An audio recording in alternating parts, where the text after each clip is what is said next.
And we are live. Hey, welcome everyone. How's things going, guys? How's things going with you? All right.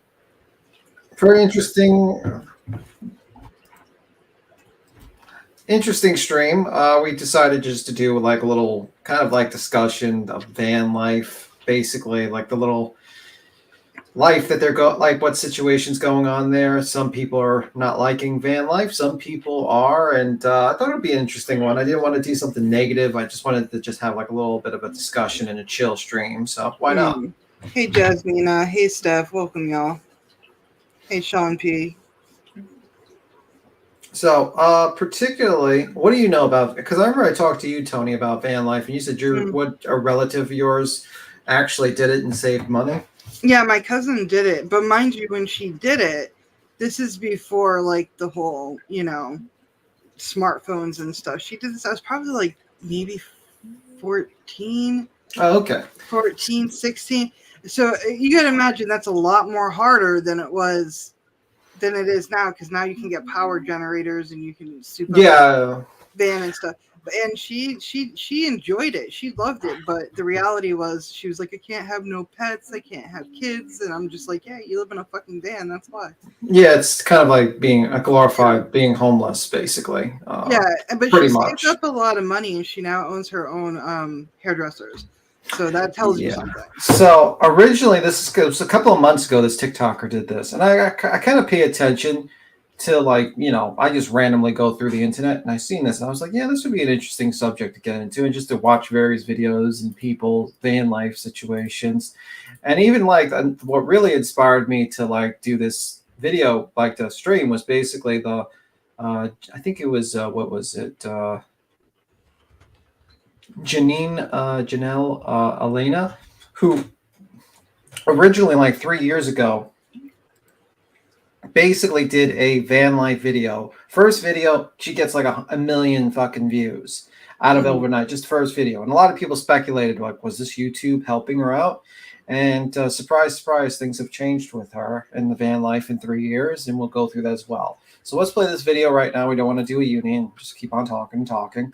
Let's just go to the video right now and play it. Hi, everyone. Hi, Sean. Hi, Jasmina. Hi, Grandma Sherry. Hi, Zen11. All right, let's see. So this is the influencer that originally. This is like a TikToker that was doing van life, and this is what she And has to that's say. her who you were talking about? No, this is someone else, but we just Okay. start. But we're gonna Okay. go to the other one. But right now, this is just a separate person. But this is not Okay. her. All right. So I live on the road in a Jeep. My husband and I, we left 2 months ago. And I just have to say something that I've realized in the last 2 months, which is that van life influencer culture is full of. Van life influencers are lying to you. Yeah. So she goes into the fact that it costs a lot of money and all that stuff, and you're eating tuna sandwich. It's like 75 cents. Like she's just like, there's not a lot of money, and they glorify basically van life, basically. See, I Let me always thought it was a custom before you started the van life process that you would have some chunk of change saved to start it off. There's a difference between, oh, I am going to be homeless, therefore I'm going to live in a van. And Yeah. then there's a difference of, oh, I'm preparing Yeah. for this journey. There is a Yeah. difference. Let's just continue. Possible in a lot of places, especially if you're working. It's nearly most in turning them into rental. So it goes into the tuna stuff and all that stuff and the money, and like a lot of the van life people basically kind of countered her and said, listen, it's you go to these different locations and everything like that, and pretty much that was the situation. For instance, now the video I was talking about earlier, let me see, was And it's her and her husband, right? Yeah, it was her and her husband, and she was complaining. Too. In a Jeep, too. That's not even a van, that's a Jeep. Yeah, so she complained about it, and a lot of TikTokers came to her. So it made me go to this particular video here, this woman here.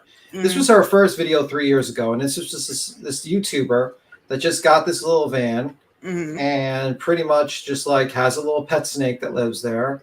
And this thing, like literally, this was her first video, and now I think this video has what, 11 million views. So after 3 years, but like when it first came out, it popped up, and that's the first time I actually heard of this whole van life situation. It's gotten very popular in the last couple of years, yeah. Yeah. So This is basically like she shows the van around. She like the interior of the van. I'm just gonna skip around. Mm-hmm. A lot of people, including myself at the time, thought maybe like she was like a paid like influencer that Mm-hmm. basically was just gonna advertise products in the van and stuff like that. Mm-hmm. Turned out it wasn't the case, but like she just basically was like she built this van, and she has her pet snake with her that lives with her in the van, and it's like nice and decked out. And she talks about the And it's a products there. perfect animal for a van too because it withstands heat and stuff. Yeah, They were just coming out with portable air conditioners. yeah. Like when I was like 16 or 17 too. Because I remember my cousin getting one. She's like, it cost me an arm and a leg. And I'm like, because it's fancy. It's new. That's why. Yeah. And I was like, oh, okay. And then but what happened is that a couple of years later, this van, she made a little bit of a mistake. So 3 years later, I think about like 2 years later, she makes a video where she says, I bought a house. Mm-hmm. Okay. She makes this video, I bought a house. I just put that up. This is her house. Obviously, she's done very well for herself because it looks like a fantastic house. Like it's like a cabin. It's a cabin, yeah. She has like a little farm, and it looks great. She's bought this house, right? Yeah. Right? Now she'll explain to you right now why she's not in the van anymore. And I think this is the part here. Okay. Hi. I figured it wouldn't be very fair of me to just post a video after being gone for an entire year without some sort of explanation as to why I was absent. I have tried to film this part of the video a million times over, but it is extremely challenging to try to summarize everything that I've experienced in the last And yes, year that's a without snake talking around her for neck. hours and hours and hours on end. So I'm going to try my best to give you a synopsis of what the chaos my life has been since we last spoke. And Alfredo is choking me. Hey, buddy, you're holding on a little too tight. Here. It all started. I'm just kidding. It all started with the death of my iconic blue van. More specifically, the second death of my iconic blue van. The engine blew out in September of 2020, and then it blew out again in November of 2020 while I was in Jackson, Wyoming. I had some film projects that I had to work on, and unfortunately, the blue van died 3 days into my trip. So I ended up staying in Jackson, Wyoming for the entire month of December, waiting for the mechanic there to try to revive the blue van once again. And unfortunately, he was not able to, and I had to fly back home to California and ship the blue van back. While I was in Jackson for the entire month of December, I had an existential crisis and decided to reevaluate my life. And during that time, I just kind of came to the conclusion that maybe I should just give up on the blue van. I felt like if she was a person, she would be telling me that she's over it. She's done. No mas. When I first bought the blue van, when it was a green van, but when I first bought that van when I was 18 years old, I always said in the back of my mind that the second that this van dies, I will buy property and turn it into the sickest chicken coop the world has ever seen. However, I thought that would be decades from now, at least 10 years, not 3 years into me van lifing. So that was in the back of my mind. While I was in Jackson, I sort of conceptualized buying property. However, I was not ready to give up on van life. And I know a lot of you Look at that snake trying to fucking go. I'm sorry, I'm laughing with the snake. I'm sorry, this is off topic, but would you really have like a snake around your neck like that, Tony? If I was a live streamer or something, because I did talk to my ex-girlfriend about it, I wanted to get like a desk pet. Something that I could be like, it would help me with my anxiety on being on camera. But then I thought it was just cheaper just not to have the camera on. So I can't really judge her when I was trying to do the same thing. I wanted a buddy for anxiety. Yeah. So maybe that's her anxiety death noodle. Yeah, that's her anxiety death noodle. Yeah, the van life is very interesting. We're gonna watch a couple of videos of actual what people like, what they do in their van life. But I just figured this we just talk about what originally made me want to look at and do a stream, and then we look at this person who I saw about 3 years ago and her explanation why she doesn't do van life. So we'll get to the living conditions. They're wondering, what about the Toyota RV project? And obviously my intention was to finish building that and transition from the blue van to the RV. But as I mentioned in my last RV video, there was a lot prohibiting me from finishing that project, which included where I was working on it. I was working on the RV project at my sister's house in her backyard, and her neighbors were not very happy with me. So moving into the RV was not an option at that time because it did not have walls and I had nowhere that I could work on it. So when I got back to California, I impulsively bought the 1978 Dodge Sportsman Chinook, that green RV that you saw in my last video, and that was a grave mistake. But at the time, I thought it was a great idea because it was already fully stocked and I thought it was super cute. But it broke down on the way home. It literally broke down on my drive home after buying it. So within less than 24 hours, another van broke down on me. The Also, Dodge Sportsman Chinook was my final straw, and at that Yeah. Those were flat tires, boo boo. Like yeah, that's. Let's see. Was it really? Either they cut it Oh my out. gosh, you're right. Either they try to crop it and it failed miserably, or those are like, even if you rewind it 5 seconds. So this is like her third van. She like it just like went kaput. Yeah. Oh my god. So she had money before. Let's be honest. Yeah, She that was had the to- main. If you want to do van life stuff, you have to plan and save ahead. Well, the problem is that it's like it used to be a lot more affordable earlier on, I heard, but now there's a lot of people that will make vans to do van life in and sell them for an exorbitant amount of money, like 5x. Oh yeah. The amount that they put into putting it together. Yeah, if they can find a profit to be made from it, they will do it. They'll exploit the fuck out of it. So, like, that's my guess. What happened to her? She probably went there and didn't have a clue. Because you probably it's like those tiny houses. Everybody wanted a tiny house. Yeah, then you live in it, and it's just a tiny house. And you're like, I live in a shoebox. Thank you. Like. Yeah, pretty much. They want the old style now. I mean, I will say this: no matter what situation you're in, whether it's living in a car or living in a van or something, or even a house, like, you got a roof over your head. That's a lot more than what people have. I mean, I think like the two types of people I always thought was when I watch is one is the adventuring type of person that wants to just go from place to place. Wake up in a new area and just kind of like, and usually I see that with a lot of younger people doing that stuff, and sometimes really older people. Like I remember I watched this one guy who did van life, and he was like, his wife died, and he was like, he just decided to just travel and with his dog. Kind of depressing video, but like to watch. But like he just basically decided, my wife wanted me to travel, and that's what I'm doing now. I'm going to be doing van life with. And I think he was like a retired military officer, and I was watching that, and I think I have to pull up the video. I have to find it, but I was watching. I was like, wow, that's kind of sad. It's good, but it's also kind of tragic that now you're traveling alone with your dog, and I guess it's kind of both because his wife's not there. But yeah, that's one type. The other type is the person that thinks they're going to save a ton of money, and I usually find that the people that try to save a ton of money and don't really understand how to do it properly are usually the ones that lose the most. So let me just continue the video. Sorry. RV that you saw in my last video, and that was a grave mistake.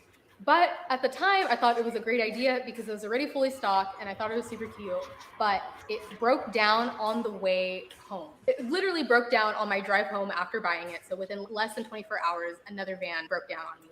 The Dodge Sportsman Chinook was my final straw. And at that point, I was like, okay, maybe buying property is not a bad idea. I think I picked the worst year in human history to purchase a home. The market was just insane for a buyer. Alfredo and I spent a good chunk of last year without a stable place to live. And for a good chunk of time, I didn't... Which is a complaint I seen in one video. Sorry to keep on stopping, but my apologies. But I just have to explain as I go along because I would forget about it. I saw one video where a woman did the van life, but because she was traveling around, she couldn't find stable employment. And she just was like she was basically homeless. She was just living in her car. And it was just like, the whole van life situation kind of destroyed her, like fucked up her life a lot. Yeah, my cousin lived in a van and she worked at Supercuts. She would travel around the city, obviously, but she had a stable job for a couple of years. I want to say, all right, Zen, see you around. Be safe. Does she have a sneaky snake? Yeah, she does have a sneaky snake. It's looking like van life cons, no room for pigs. I kicked it out around hippie, musician, nomad, a boy and his pig take on the world. That actually would be a good fucking YouTube channel, actually, Willow. But yeah, I mean, I'm not dissing van life. Don't get me wrong. I just think like you have two types of people: the ones that want to travel and the ones that want to save money. I'm more of a person that's set in his ways. I like to stay in one location, so that's definitely van life is definitely not for me. But I'm not like shitting on van life. Don't get me wrong. But anyway, I didn't even have a car, and that's not to say that I wasn't in a financial position to purchase a new car or rent an apartment. Before I actually started the house hunting process, I tried to find an apartment to rent as well as a workshop to continue working on my RV. And after crunching the numbers, the cost of rent for both of those things was more than the mortgage for my house. So after contemplating that, I was really stuck on buying property because it just felt like the answer to all of my problems. A place to park my vans, shelter, a place to work on my vans, and just fulfilling my lifelong dream of starting a tiny farm. And again, this conversation is just a very, very extremely very brief summary of everything that I've endured in the past year. But that's like a big chunk of it is that my vans kept breaking down. I didn't have a stable place to live with Alfredo. I was just going insane. And I know a lot of you guys are wondering, Janelle, why didn't you just tell us? Why didn't you just give us an update? Or just say that you're taking a break? Honestly, I didn't want to take a break from YouTube. I just really felt like I had nothing positive to say. And that's just very unlike me. I'm just very much like glass half full optimist. And I was like the complete opposite. I don't know where that shifted. let me see. Well, it says, I love to travel, but I love to have home roots and permanent foundation. How much are you with you? Right. I would like to have my own toilet as well. Like, there's a lot of, and I see these people doing these van life videos. Yeah. And I've seen like a mother take her, like, she's a single mother. She has 3 kids. They all live in a van. And she just updated to an RV, which I guess is better. But I'm kind of like, if you want to live this life, you go for it. You have kids, honey. They need to have stability and stuff. I mean, I'm not a parent. I should not, maybe I don't have a dog in this fight. But, there's some things that maybe if you have kids or pets, maybe not keep them cooped up in a van. Captain Obvious here. Maybe you shouldn't keep your animals in the car. Yeah, it was insane. She's like, I do homeschooling and stuff, and I'm like, well, that's great, but that you guys all share one mattress, like that's not healthy. M. Salah says, I watched a show called No Man Land, and it was depressing as all I get out. Yeah, it's pretty depressing, to be honest with you. Yeah. Most people who do van life either are already set with money and they're doing it for the experience, or people who are retired and in that golden age where they're like, I still have the energy to do this, so I'm going to do it, and they use their retirement to do it. That in the middle are people who are like, I'm homeless and welcome to my homeless. It's kind of depressing. Let me see if I can find. Most people in the middle don't choose the van life. They're just like, I have a van and nowhere else to go. Yeah, pretty much. Let me see. So pretty much the next thing going to is I've seen people transform buses, like school buses, and those look pretty cool. I don't want to live in a fucking bus either, but they do. I guess that's what's in. And whatever's in, they can profit off of it. Everybody wants to do it, and it looks appealing until you do it. And you're like, oh, I have to go to every rest stop and use the bathroom. Or I have to take a hobo bath. Or I have to get a gym membership to a gym that's, everywhere. So you can take a shower or something, There's a lot more to it than you think. Yeah, pretty much. That's usually like, this is the one that gives me claustrophobia. This one here, I'm going to show you. So this is a guy who lives in a solar car. Basically, like his whole channel. I live here, but not in one of these. Here, I'm going to stop. I'm sorry about that. Mm-hmm. So he lives in a solar car, camper car. So car. Yeah. So this is the car here. It's got a solar panel here, right? Aye. And this is an old video, but like it showed like his daily routine, and this is the inside of his car. That is so small. Yeah, and I was like, "What the?" I was watching this for like the whole. I watched this, I think this video once or twice, and I was like, "Holy shit!"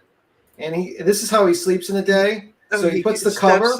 Steph says he cooks in his back seat. That's crazy. Yeah, he cooks in his back seat. You're right. And like, watch. This is how he sets it up. Here we go. I'm gonna turn off my camera light and see how dark it is. Oh, that's You can't even depressing. see me. Look how dark it is. And now we can turn on the lights that's in the car. There we go. That's one. Honestly, this would make me so depressed if I had to live like this. Wait, does the car runs on energy or does it run on gas, but it's powered like the lights and stuff on? I think the power gen. I think it runs on. I think it runs in gas, but I think it runs on solar panels for the battery. I think. I'm not sure actually. How I think about it. I think I might gotta look it up again. It's not like I was thinking like it's not a solar panel Tesla or something. This is he's taking the outlets and making it. Yeah. So like he basically he shows us his piss bottle. Oh, good Lord! Thank you for showing us. Oh, look, it's blue. It's blue. And he's just like, About it. It opens and it closes. I can seal it. I'm more worried about the shit on bottle. top. So yeah, that's what I was thinking. When I looked at it, I was like, when I watched this video originally, I was like, where does he go to the toilet? Like number 2. Yeah, that's my main concern. I could piss anywhere, but I'm not gonna. Okay, so he small is in hole. nursing school. I hope it's temporary. Yeah, I'm sure. I think he Oh, does. yeah. This, I think he does this for the experience and like. Cause let me see what is recent. Cause I didn't see him recently. Let me see. One moment. Oh well, I'll pull up. But anyway, let me just continue. order someone. Let me see. Next, he's gonna show us like My how hands. he cleans his hands. And I can just put this in the garbage. So it's about noon right now and I'm hungry, so let's make lunch. I did stop by the grocery store and I got myself some shrimp. So today we're making ramen noodles with shrimp.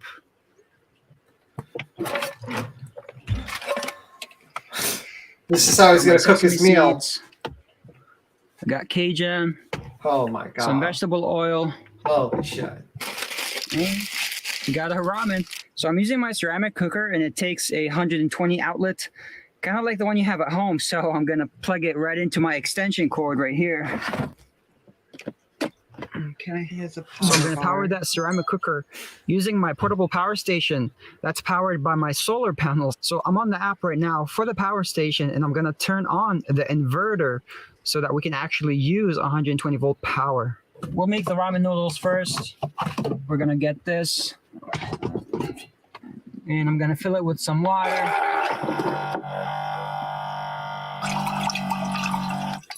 That should be good. Now we can turn this on. We'll wait for this to boil. Getting really warm, so I'm just gonna go ahead and put my ramens in there.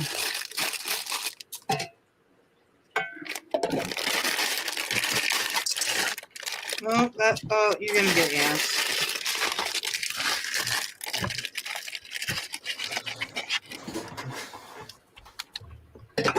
Yeah, that's how I'm feeling too, Jasmina. I'm kind of like, this is. Okay, guys. So looks like my pasta is ready.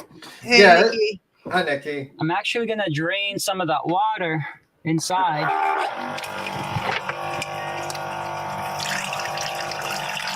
Like that's not enough room for a strainer. I'm gonna put my pasta right in here. We're gonna put this aside. This is giving me So- anxiety. I'm gonna take this bag He's out cooking shrimp. and turn this on. He can afford the shrimp because he lives in a car. Yeah, exactly. Look at that. I know. Look at that. I can throw this just in the garbage. If I Right live next in to a your car Cajun too, spice. I can have the fancy shrimp Actually, too. spray some. I don't know if that's the proper way to season your fucking shrimp if you spray it with the thing that's supposed to be on the pan. Just saying. Oh well. And aren't you supposed to like remove the skin from it or what? I mean, I thought that usually is the thing, but I don't know. Maybe I'm not that. Man, that's gonna be a lot of cholesterol, man.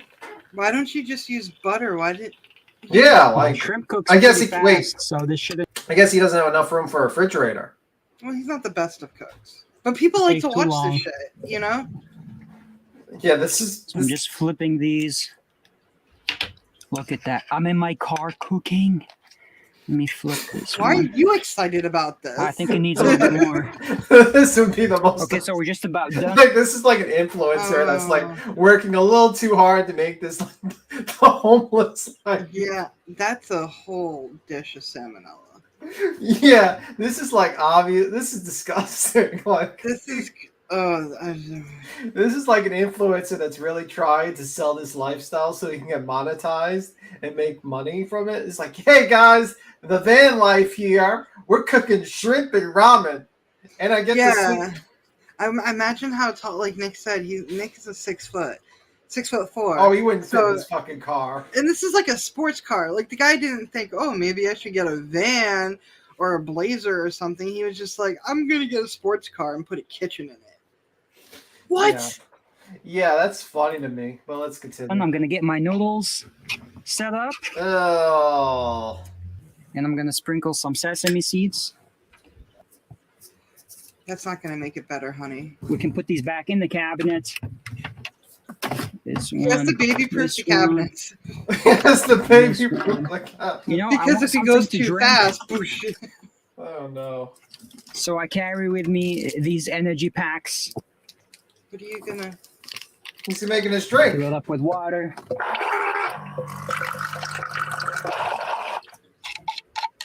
So I'm gonna take my shrimp and just put them right over my noodles. Did you even season, honey? Does he have enough room for season? It got really hot from cooking inside the car, No so I'm gonna shit. take off my sweatshirt. Yeah, wouldn't he die from carbon monoxide poisoning? Since there's no way the car like from like you It's know. all electric. Yeah, I'm saying. Oh, you're right. You're right. I'm see. This Yeah. is why we It's have not Tony like here. it's a trailer. It's not like a trailer has propane tanks. Like that could be like, oh, if you have like a small trailer. But this is all fucking electric. I mean, Yeah. but obviously he's gonna be hot. Yeah. Hi, Sticky. How you doing? Yeah. This Hey, is Red Rock. Hi, Red Rock. Yeah. He's literally still. He's like, what the hell?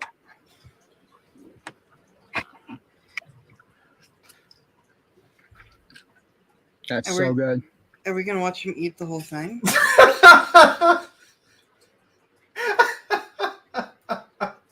How big God. that is. He's like, Oh, did you, honey? Oh, did he take the tail off? let me see. We took the tail. Lobster, right? So I just played it safe, cooking this shrimp. Let's see if he takes the tail So off. good.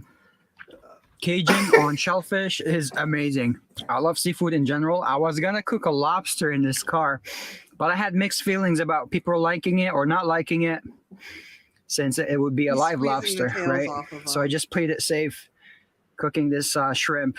Yeah. Look how big that is. He can afford a lobster because obviously he's in the car.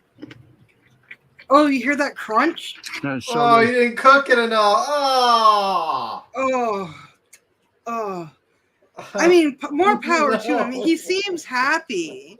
So that's like a plus. And he's not like, it's not like he's like, oh, me and my girlfriend. Like he's not forcing other people, you know. Look at Liz. She's like, I wonder how long that car gonna smell like seafood. Exactly. It's so, I mean, if he's happy, I'm happy. I just, Well, how many views did he get for this video? Oh, he's happy. This was 3 months ago. He made 2.5 million views. and that's like how much? in Well, that's. YouTube I mean, revenue? like, I don't know with YouTube. It's like pretty non-offensive. So he probably gets a good amount of like actual monetization.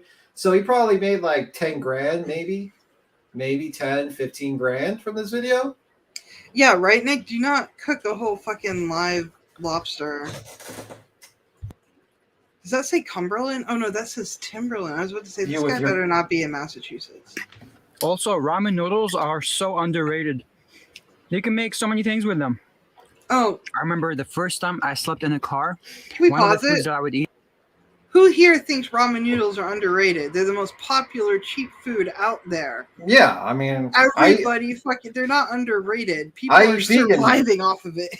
yeah, I eat vegan ramen noodles. Like, See, they even make the fancy shit for Tim.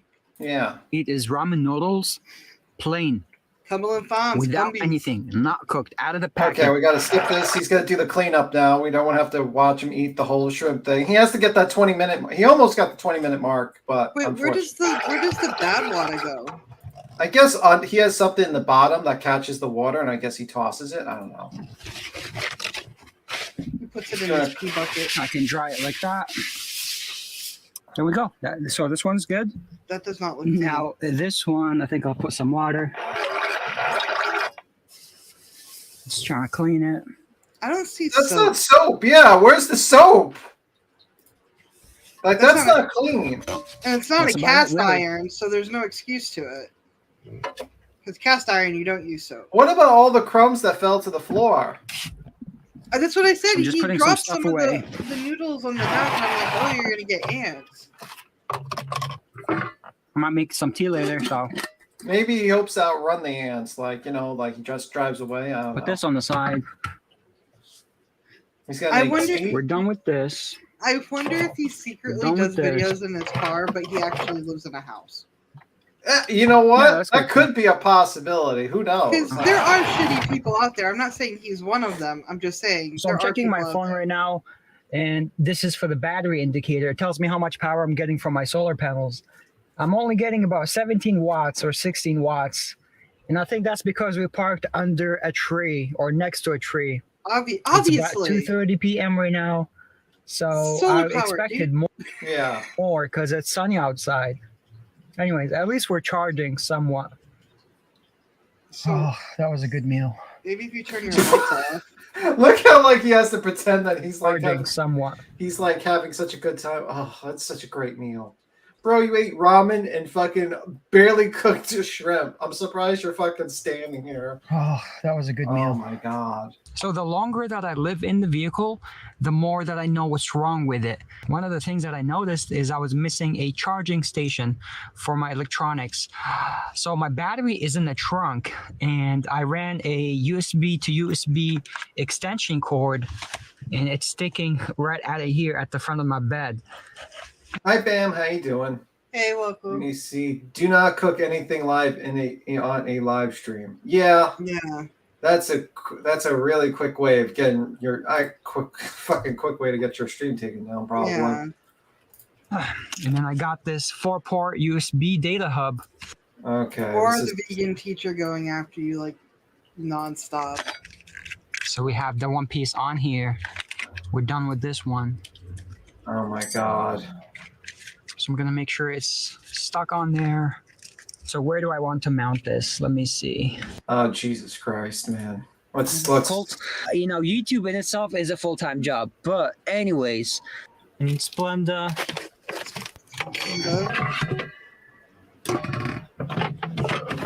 He's making himself some tea. Oh, he's making actually. I don't think that's tea. It might be coffee. Fill up some water.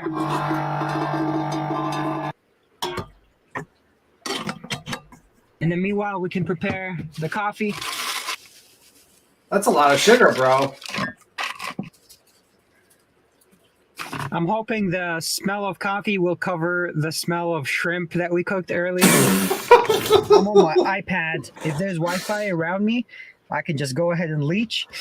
But I could just always use my hotspot on my phone and then connect my iPad to the hotspot. I have a big exam coming up, so I'm very nervous because I feel Okay, he's gonna cause. filtering in. He's filtering the that. coffee in. Oh yeah. He's eating That's some strong. cookies. I do wish I had a fridge so I can add creamer into this, like the good creamer. That's And I the- could be Why in don't you just get powdered to, cream? change up the circulation of my body just to get more comfortable. I guess we found a lounging position. Oh, imagine sleeping like this. Mm-mm. Tony, you want to get into the van life? Yeah, no.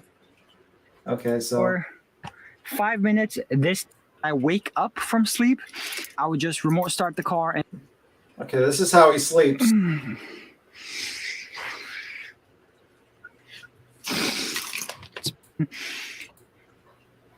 Wait a minute, this is how he sleeps? That wood covering my butt and my legs would drive me crazy. Oh my god. I think your theory is more correct, Tony. I don't think he lives in this car. I mean, he could. I mean, we don't know. For legal reasons, we have no idea. But this, it looks like a monster eating him. Like, look at the eyes, the nose, and the mouth is eating him. That's what it looks like. There's no way he can be comfortable.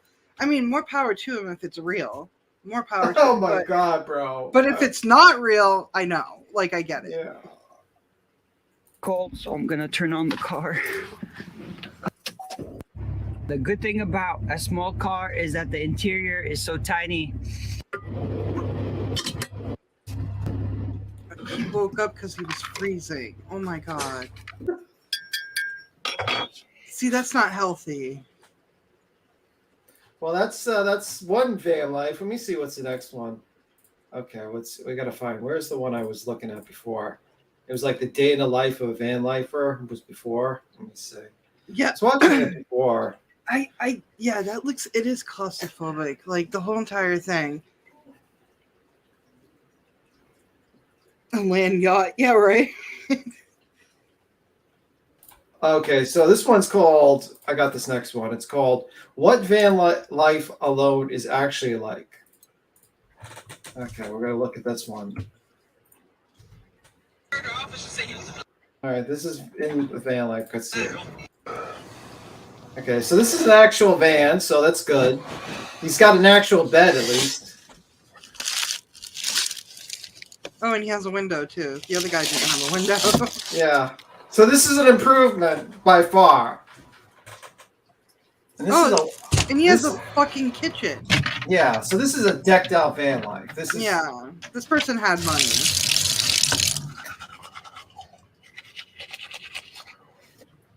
Okay, we don't need to see you brush your teeth, bro. I get it. Your hygiene's good. Like at a Walmart.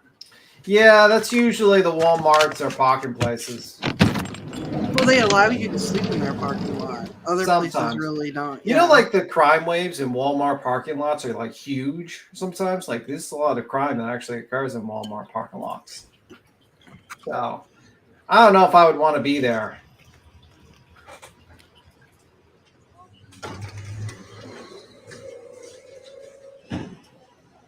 Yeah, right. That's the first thing I would need is a bathroom when I woke up.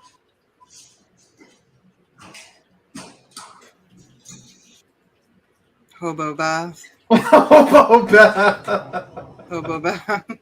Yeah, I've been there. I've been homeless before. Believe me, you got to get by. You got to get by. At least this guy has a van.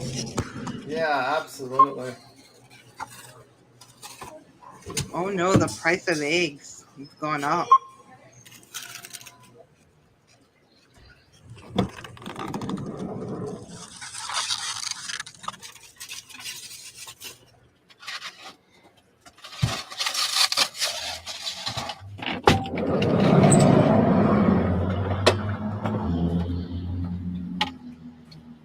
That's propane. Yeah. That's why he had to open it. And cast iron too. See, he's smart. Okay, so this guy's a lot smarter than the last guy we watched. Yeah. Now, if this guy was a real go-getter, he would start selling some fucking sandwiches in the back of this thing and start like making sandwiches for people to come by. Put like a little sign on the like side. a food van, yeah. Yeah, like make egg sandwiches or stuff like that. Egg and cheese sandwiches. Just saying. Ham. Okay, let's skip this a little bit. Okay, does he use soap? No. What's with motherfuckers not using soap?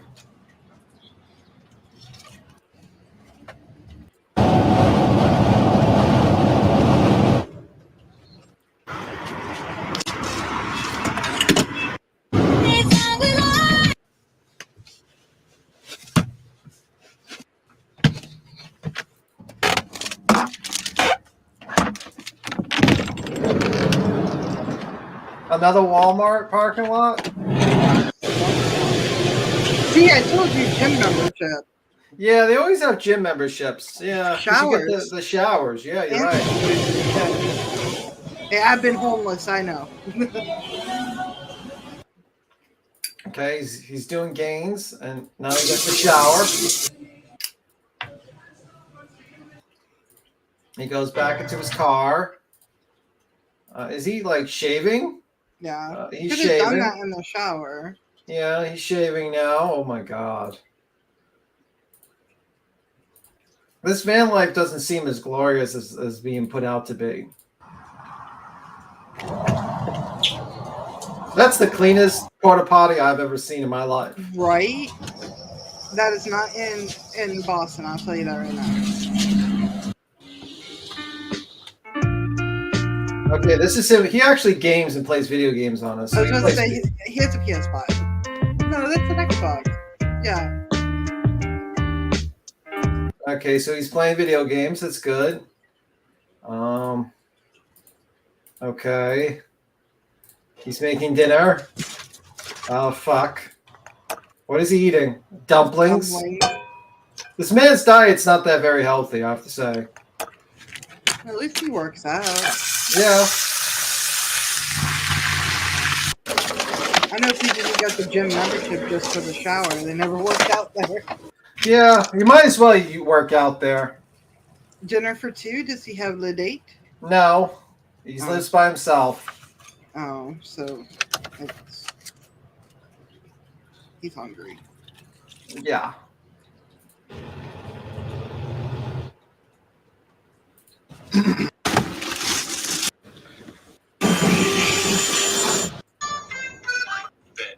That's the most depressing thing I've seen today, to be honest with you.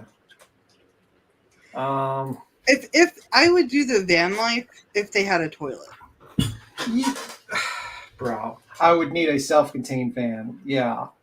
I'm wondering if there's a van life dates. Would there be a van life? There probably is an app for it. There's an app for everything. Let's see, van life dates. Is there a van life dating thing? You're gonna pull up a lot of shit. Van life sex ? Okay. I see people are doing the research before they get the van. Okay, apparently there might be van life dating.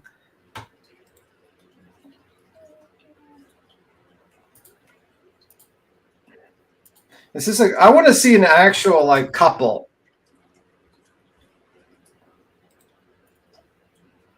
See, that would drive me, like a small space like that. That would drive me. Like my house is small. It's not huge, but it has one bedroom. Like there's, and me and my ex-wife, like I just thank God every day that we had a bedroom, because sometimes you need apart from somebody. It's just sometimes I would look at her and be like, I love you so much, but I don't want to look at you right now. Like it's like one of those things. I can't imagine living in a van.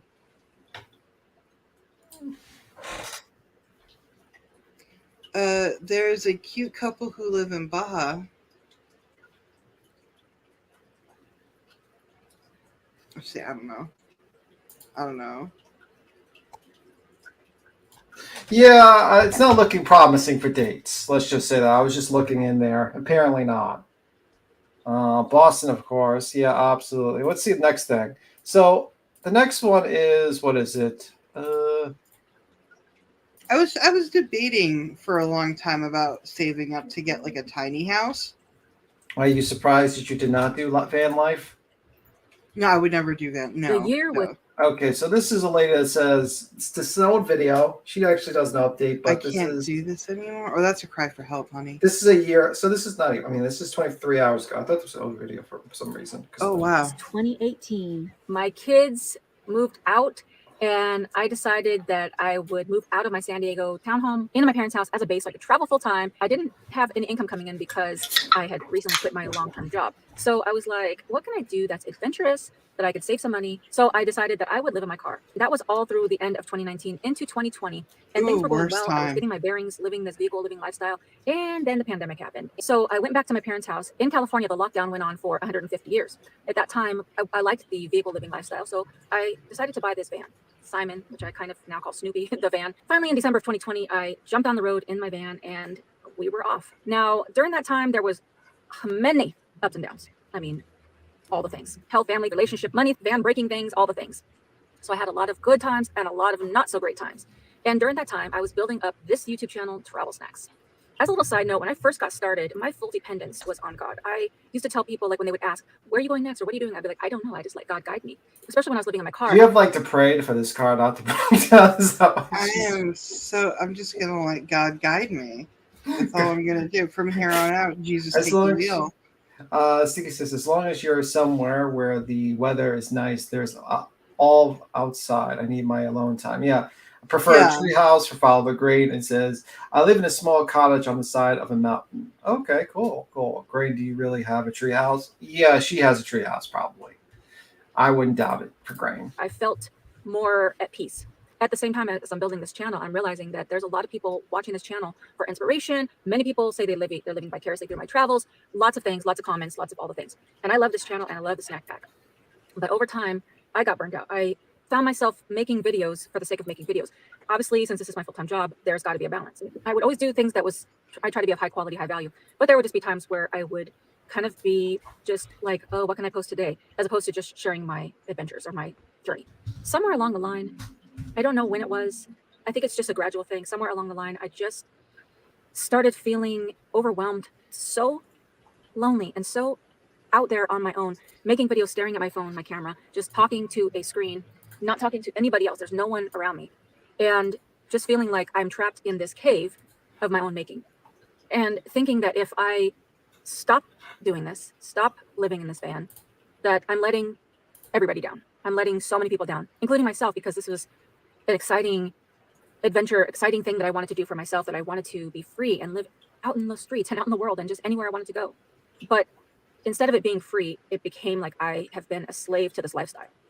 Because when I set out to travel, and it was at first in my car, I didn't decide at that moment that living in a vehicle was my ultimate end goal. The reason I wanted to do it was because I wanted adventure, more freedom. I wanted to see things. And I've done all those things. I've done the things. I mentioned this on another video, but at a certain point, if you're forcing yourself to see beautiful things, they become less beautiful. And I think at that point is when I started being like, uh-oh, this isn't great. One of the things that really kind of took it over the top for me was earlier this year, a friend of mine, Tim Ward, which a lot of you follow, him and I got a condo in Myrtle Beach for a month, just so we could both just kind of get a break. And it was phenomenal. Number one, the best part was just having a friend nearby. Number two, being in one spot and not having to think about where I'm going to go every day. Third, just feeling a little bit of normalcy in this life. Once I checked out of that condo and I got back in my van, I was refreshed. I was excited. And so I was like, all right, here we go again. I still love my van. I got in here and I was like, okay, this is great. But over the next week or so, it started to chip away at me again. And I was like, I'm hearing you, God. I really felt like God was telling me, get somewhere and sit down. Get somewhere and rest, relax, chill. Not just for a short time, but get somewhere. Okay, God, okay, but I still have things to do. I still want to look around because at the time I was looking for places that I could get a base house, a base place, an apartment, something. I had looked in Florida, I had looked in South Carolina, and I wanted to look in Georgia because that's a place that I've gone to before where I really loved it. I loved a lot of things about it. This seems like more of a personal struggle than an actual van life. It is basically, to sum up the video, she was lonely, and I can believe it too. Yeah. I can 100%. If you're on your own, I live alone. My house don't have wheels, and I literally talk to Tim and a handful of people. I go out just to get groceries. I ignore the world. It is lonely. It is lonely. I cannot imagine doing it and forcing yourself to have the energy to drive 100 miles to get to one place to another. Like, you lose like, I get it. I understand. I mean, take all the God shit away, and I understand. You know what I mean? Like, it's lonely. All right, we need some. But let's find a video of somebody, that I want to see somebody who lives in a van and they thought this was amazing, and they were just like, I want to see the turmoils. Like I get the lonely part. That's sad, and I hope this woman figures herself out. 100%. My heart's to her. I get it. All right, let's look at I want to see like a kitchen explode or something. Wow, you're fucked up, man. I was here. Let's see about van life sex. How I date on the road full time tattoo tour. Okay, let's see. The fuck you looked up for that? Like I don't know. It's her. It's a snake girl. Is that the snake girl? No, it's another person. Oh, okay. Your van? Yes. Yeah, sex in your van. You know, I just love it. You know, it's a vibe. Dating apps. Deactivate. Whoa, that woman's packing. Did you see that? Yeah, she definitely has to. Well, women have to protect themselves on it. Whoa! If you're a woman who decides to do the van life, I don't care how old you are, go on Amazon right now, get yourself a knife, a taser, and mace. Yeah, I have to say this woman's prepared. I have to say she's definitely prepared. It sucks that I have to say that, but we all know the world sucks. So please protect. And she took that thing out with like a swiftness, man. Oh, I even she's feel like good. she'll fucking just stab you right there. Like, oh yeah, she'll stab you and you won't even know. What is like dating as a well-known YouTuber? While I'm here, I want to share what I think about dating apps and van life. Stay tuned, subscribe, hit that bell. Wow, those are big tires, man. We made it. Well, as you can see, I got the fire pit, and I'm gonna claim it. I'm gonna put some wood right there, just right now. Is she in Puerto Rico? I don't know. I was just intrigued by the title, to be honest with you. I was just I bet. I was randomly picking like fucking anything with dating, and I wanted to see what van life dating might be A little bit today about dating in a van, and I'm gonna start with this topic about dating apps. I recently got an account on Hinge, and it's because my friends made me do it. Shout out to Sabrina. Hinge. What is Hinge? Hinge. I've heard of it. I've been on one dating app, and I forgot what it was. Tinder. I was on Tinder, but I deleted it the same day because I felt deprived. And I was just like, no. But yeah, Hinge is another dating app. Nick agrees with me. Me too, Tim. Me too. I guess me and Nick think the same. Anyway, let's continue. And Lauren, if they're watching this video, they basically obligated me to get on these apps because it's the very first time that I get into dating apps because I was with somebody for 10 years, so it's pretty new to me. And I collected a lot of your questions from Instagram and here on the comment section. You guys left me a lot of good questions, and I'm gonna start answering this first one that says, did you mention that you live in a van in your dating profiles? Yes, I do. And another thing that I do is I change my location when I'm traveling because sometimes I go to different towns. So if I'm sticking around some area, I'm gonna change my Hinge to see if there is any cute guys around. But normally I don't really connect with too many people. I just rather hang out with a couple people in this whole time. Every date I had from Hinge are not promising, and everybody just wants to meditate. They just don't want anything serious. And I see a lot of guys. Yeah, I can imagine that would be you're not gonna really find, not unless you're on Christian Mingle, you're really not gonna find somebody to take you down the aisle. Nick says Hinge equals car door hinge. Is that the question? I don't know what the fuck Hinge is. That's probably where van people go. I'm always prepared if you can make it past my dog. Well, I think this lady's packing some help with her knife. Having these profiles where they say like, oh, let's have a baby. What they mean is just meditation. They don't really mean to start a family. There's a lot of liars in Hinge or any dating app. I only have Hinge. Don't want to get messed up with that too much. So, and I want you to leave me a comment right now if you ever use dating apps or if you live in a van and you do the same thing than me of changing the location and all of that, and what you think about all of it. I'm gonna grab a little jacket. She's not hyper. I have it at 1.25, so she's a little faster. Just so.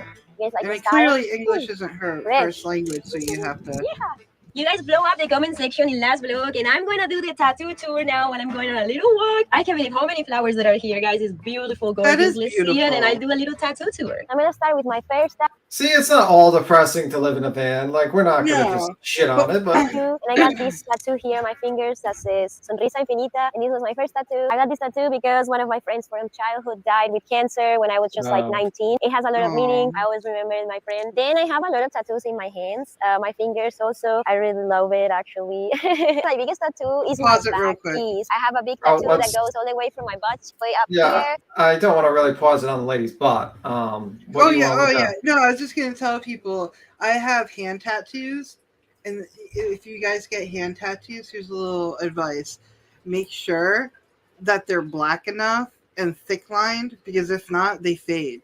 They fade. Grandma Sherry disagrees with you with your assessment with single Christians are creepy. IMO. She disagrees with you. Wow, them daisies Dukes got me hot and bothered, Boston says. I know, it's kind of, yeah, it's kind of like, yeah. Now we know the videos that Tim looks up. Listen, I look up random shit. You seen the videos I taught, you know, we were going to think about doing like a random show on just Chef Rush.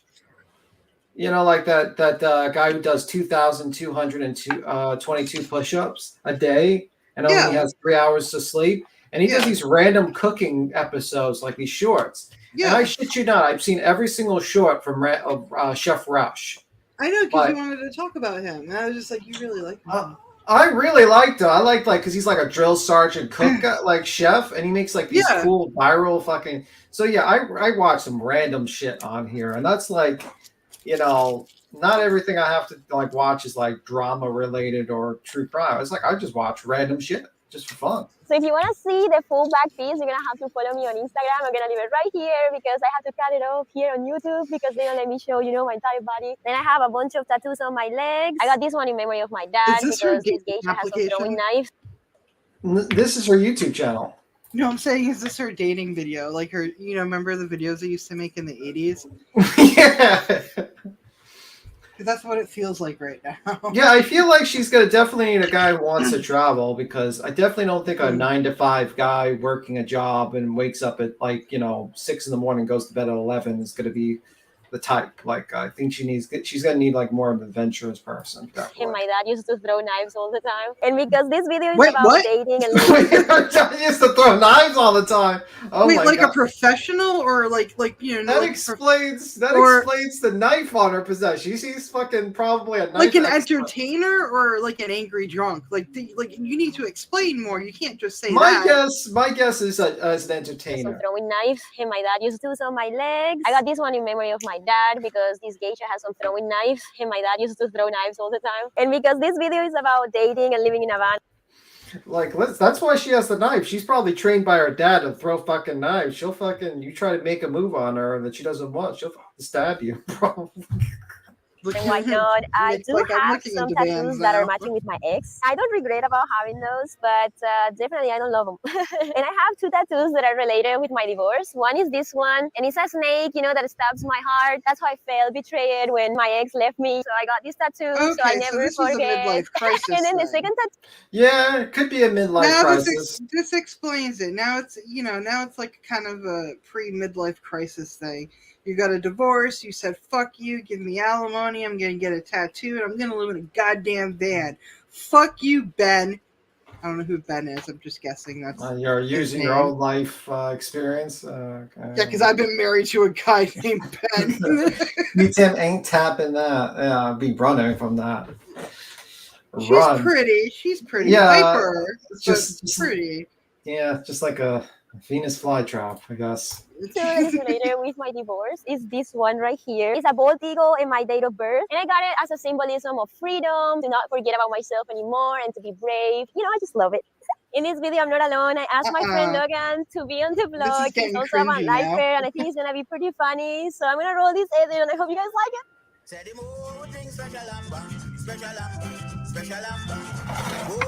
I'm at the beach here waiting for my friend Logan because I thought it was going to be a good idea to ask another VanLifer what it's like to date living in a van. Look at Logan. What's up? Imagine like you're pulling up on a date, you know. Wait, he has a van too? Yeah, he has a van life too. But I would just say this is kind of like, imagine like you're as a single woman, you living in a house, and you said, hey, I got it, you know, you get this guy on Tinder or whatever the fuck the date app is, and the guy pulls up in this van. Logan!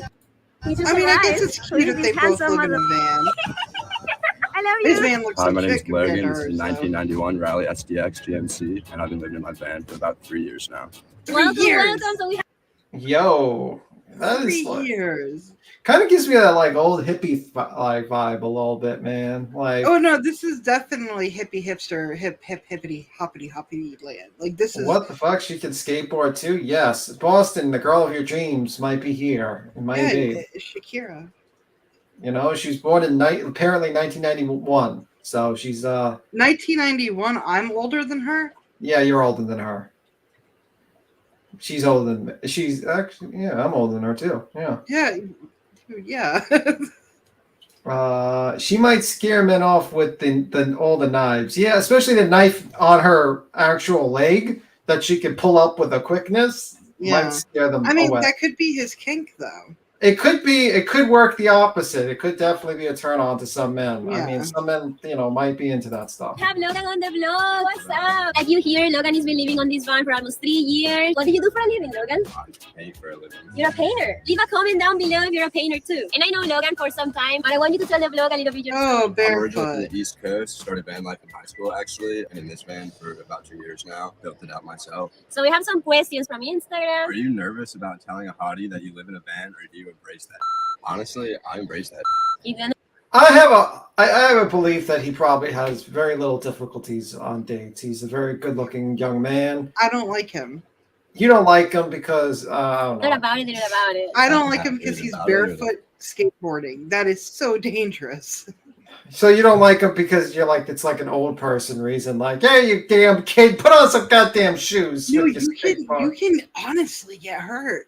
Like really bad. Definitely an old person excuse. You'd probably be the same he's person. A hippie. Next video, we're gonna see him in dreadlocks or something. Press play. Yeah, probably. Yeah, I think I agree. I embrace it. I feel confident. I say, yeah, I live in a van. All right, we have another question. This person is asking, how do most guys react when you tell them you live in a van and not in an apartment house? Guys, they get pretty excited about it. They really want to ride on my van. I just feel like a lot of guys ask more questions about my van than about me sometimes, What do you think? I get that. Honestly, if they're living in an apartment, I'm probably going to ask if I'm using shower. Other than that, what the fuck? He's gonna imagine like your first date with this guy, and he's like, "Yo, can I come in for a cup of coffee and a shower?" I can't really say anything. I've had friends that did that all the time. He sounds like a Cali Keanu. Yeah, he does. He does. No, I've had friends that were obviously homeless. They were struggling, and they would come over. Bobo, he's like a brother. He would come over and he would be like, "Hey, I got you a coffee at Dunkin's." I'm like, "You can use the bathroom. Your towel is clean." I'm just like, "Thank you for the," because he would wake me up. But he's doing good now. He's reaching. Is that your fee to use your bathroom? Like someone brings you a coffee? Like here you go. Make some donuts next time. All my friends know if they come over to bother me, you have to get me a Dunkin' iced coffee, extra. Give me 1 second. I'll be right back. Yeah. So I get it. I get the whole shower thing. Shakira look-alike. I like it, right? Shakira's hot. Shakira's like 60 years old and she's still like gorgeous. But I also think the same thing with Elvira. Elvira's like 95 years old and she's still like gorgeous. Like drop dead gorgeous. There's a lot of women out there. They're hitting their ages and the age doesn't matter. They're still fit, like Cher. Not a lot of people think Cher's hot. She's gorgeous. And she's like 102.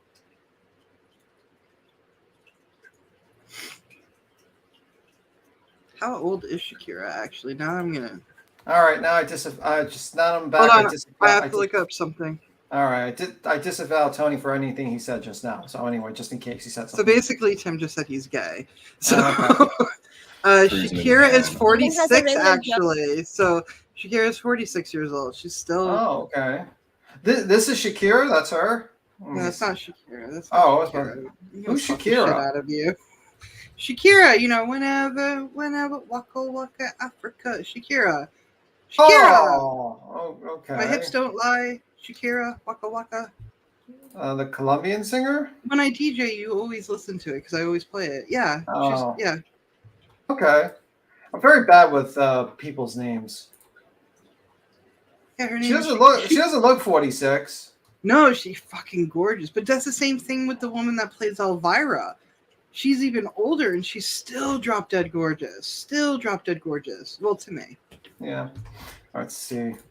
We are staying around the same areas, go in the same places, see the same people, and they don't think that you live in a van. They just think that you have an apartment down the street, but we live in the street in the van, The last question is from David Palma Music, and David Palma Music is asking, do you have sex in your van?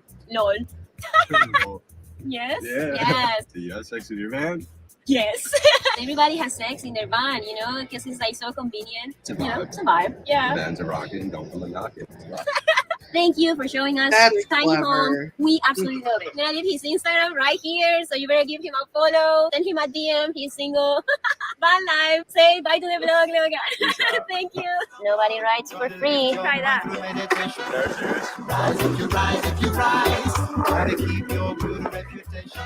We got this board, guys. Yeah. I heard about you long before we met. Let's set up the fire. I have some cardboard and some lighter fluid that I'm gonna use. Underneath your glitter and your gold, you can't deny the. I do Actually, like those- beaches. I like yeah. beaches that have makeshift, like they already have like a fire pit that you can, you Yeah, know, she knows how to set up a fire pretty well. She knew that. Yeah.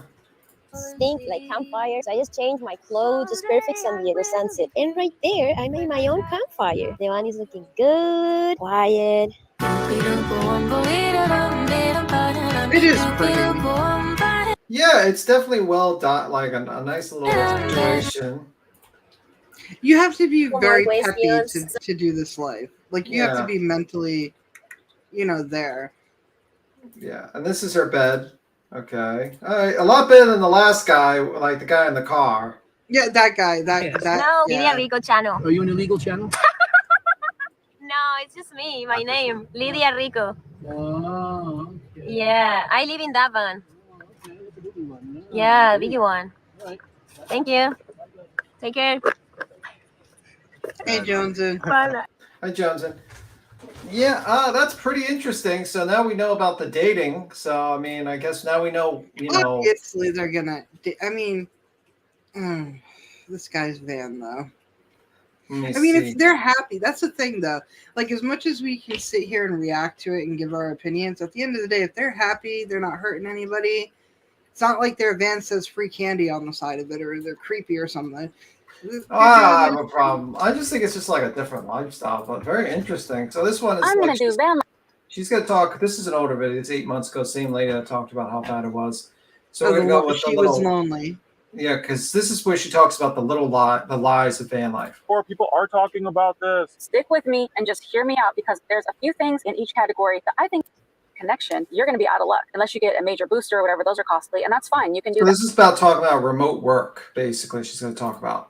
Out in the middle of nowhere, so you're not going to get a signal. So if you're the type of person that works remotely that has to have a connection, you're going to be out of luck unless you get a major booster or whatever. Those are costly, and that's fine. You can do that. And the people that are living, say, on Social Security, or they have a little savings or whatever, and they can be in those boondocking locations away from everything, that definitely might work. But if you are a remote worker or work at a location, it's not as easy to escape the heat. But Allison, you can just go to the library, go get out of your van. Yes, you can. But when you sign up for this lifestyle, you don't sign up for wanting to sit in a location all day. But if I had a house or an apartment, I could just sit in my house or apartment all day as well. So it's not as freeing as one might think. Another thing is people always post all these pictures of parking in front of bodies of water, lakes, oceans, rivers, and they have all their just windows just all open and everything. Bro, it's hot. Like right now, I'm parked in front of a beautiful body of water by a marina, but it is like 90-something degrees in this van. So I have to have all my shades up to block out the sun. So I can't just open up all my van and just, be looking out into the beauty. It's like a I have to toaster cover oven. up the windows because the Yeah. windows are the thing that's bringing in the most heat. Line number 2. I love being alone. I'm a total introvert, so I'm going to do so great out on the road, just never talking to anybody and never being with anybody. I'm just that kind of person that just enjoys nature and just being by myself. Bro, that may be the case most of the time, but everybody's not built to be alone 100% of the time. In fact, none of us are built that way. I think people have lied to themselves because it's harder to maintain relationships. So when people are like, I'm just a loner, I just like to be by myself. Yes, but it's not healthy to isolate yourself all the time. And then on the flip side, the lie that some people tell is like, the van life community is so awesome. You'll be caravanning with people and you'll meet people at meetups. That's partially true. So I've gone to a few van life meetups and I've met some people and it's great, don't get me wrong. But when you see those videos of people gathered in the desert at a bonfire, roasting marshmallows and hanging out and driving places together and all these things, that does happen, but that's not all the time. You may not get along with some of those people. You may travel with somebody and you only want it to be for a short period of time, but that person wants to be around all the time or vice versa. And then you have to talk to that person and be like, hey, I need some space. It could be a whole thing. It's not the same. Like when you live in a house or apartment, you can tell somebody, okay, I'm tired, I want to go to bed. Your home is parked right next to them. them. So it's harder to have a little bit of privacy. And then when you want somebody around, sometimes they might be traveling somewhere else. The other thing is that the van life community that you think you're going to be a part of may not suit your needs. For example, I don't drink, I don't party, and I work a lot. So when I'm looking on some of these apps for meetups and stuff like that, I'm noticing there's a trend of people wanting to just play loud music and smoke weed and drink and all these things. And I'm like, that's not the vibe for me. It's not a perpetual party here out on the road. Now, for some people it is.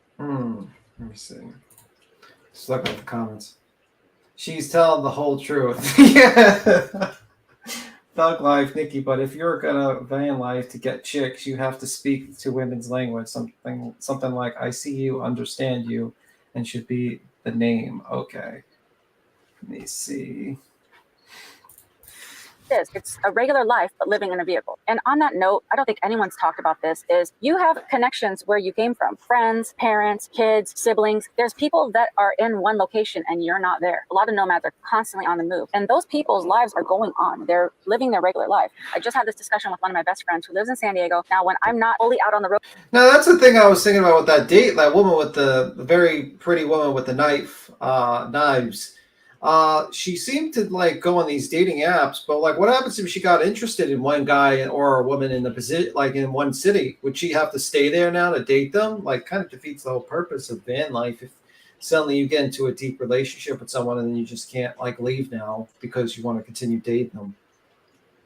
I have no fucking idea. None. Yeah, just a thought. I tend to hover around San Diego in my van, and she lives in one place, and her friend group, they have a get together once a month. And so when I came back to San Diego, she was doing all these fun things, and I'm like, wow, I wasn't invited. But then she's like, you're totally welcome. You have a blanket invite, but the fact is that you're not always here. So I don't think of it that way. We already have these established plans all the time. And so when you go back to a certain place, you can't really expect people to just pick up where you left off because they're already living their life. Sometimes it can feel like you're an outcast or you're not part of any group or any community. And that can feel like a lot of rejection at times. Hold up, don't be a loner out there if you don't have a community. Even if you do, you're still going to want to be part of the snack pack. All you got to do is hit that subscribe button and the notification. All right, you got to be part of the snack pack. I guess. No, rather not. Lie number 3. Living in a vehicle gives you so much more freedom. You are so free. You can do whatever you want, anytime you want. Living in a house or apartment sucks. Living in a vehicle is the way to go. Now, I actually really enjoy living in a vehicle. But, listen, you have to move your vehicle every night. But there's times where you're somewhere and you're so comfy cozy and it's like 9 p.m., 10 p.m. You're like, oh, I wish I could just stay here. But you can't because you're in an area that you're not allowed to sleep. And you got to pack everything up in the back and drive and find somewhere. I did a video recently where I drove around showing in real time how I find parking. And it doesn't always happen in just 2 minutes. And constantly moving is hard on your body and also hard mentally. You're never 100% settled. I'm not a full-time boondocker. I don't go and sit in the desert or in the mountains for 2 weeks at a time. So that's going to be a different type of nomadic lifestyle. And that might be better because you're staying in one spot longer. When people talk about freedom of being on the road, yes, it is free. You can drive wherever you want. You can go wherever you want, but there's still rules. Freedom is not 100% free. And in fact, the rules for being a nomad are getting harder and harder. You guys have noticed in the news, and they're pushing people out of this lifestyle. So I think that may also continue to get worse as people are like, I don't want vans just parked up in my neighborhood all the time. It's not complete freedom. It's just a different way of living. Lie number 4. I can quit my job. I don't need to make a lot of money. I can just pay for food and gas and I'll be set. That's part. Yeah, that's a big lie from a lot of people. Yeah. I said, well, Let me see. Yeah, it seems like a recurring lie because they don't really count in the gas, because gas prices jumped high. So if you had a van and your car, you have to drive and then get like, 14 miles and again, like what is it? Whatever, 14 miles per gallon or whatever. I don't know what the fuck. But anywho, you get like a certain amount of like mileage and you're just paying a bunch of gas, then that would be quite expensive, wouldn't it? Well, sorry, I'm replying to somebody. You're what? I'm replying to somebody. Oh, okay, cool. He's replying to that woman on that. Oh, no. When you He's trying to get a date. Yeah, somebody with a van. Yeah, the van. Pro tip: don't choose van life. Listen, I think like if you are just like young and you're someone that wants to travel around, shit, I don't see a problem with it. But I think you need to know what you're getting into. I don't think it's like, for me, it's like absolutely not. But if you're young and you're trying to fucking just enjoy yourself and you're like trying to drive around and shit, I don't see a problem with that. It's interesting. You live in a vehicle, life is going to continue. You're probably going to have some health issues, some accidents. Things are not always going to go as planned. So you're going to need to set some money aside. So if you quit your job and you have very little to no income coming in, you might be able to survive living in a van by just having food, water, gas, and stuff like that. But you're going to need money for other things. And along those lines, if your actual vehicle that you live in needs repairs and they need to keep it for more than a night, you're going to have to go somewhere. Because especially if they've taken things from under your vehicle, like in my case, recently I had to have my gas tank removed. I can't drive it. They've already taken it off and they can't just put it back on every night and let you take your van or your vehicle. So in that case, you're going to have to either stay with a friend or get a hotel, and you're going to need money for that. And one thing that I haven't heard anybody talk about is that if you have solar panels on your vehicle and that's powering all the things in your van, when your van is in the shop in the bay where they're repairing it, your solar is not getting any sun. And if you have a solenoid, you're not driving your van. So anything in your van being powered, for example, your refrigerator that's running, it's going to die. Your battery is going to get drained. You should definitely have. Oh shit, that's not good for that guy. I mean, it's like common sense. Oh fuck, that's not good. The guy we were watching previously had his everything inside his car running on solar. When it comes to the appliances, he was enjoying his half-cooked shrimp and ramen, and sleeping in a coffin, a half coffin. But imagine living in a coffin that smells like shrimp and coffee. Yeah, because that's the selling point.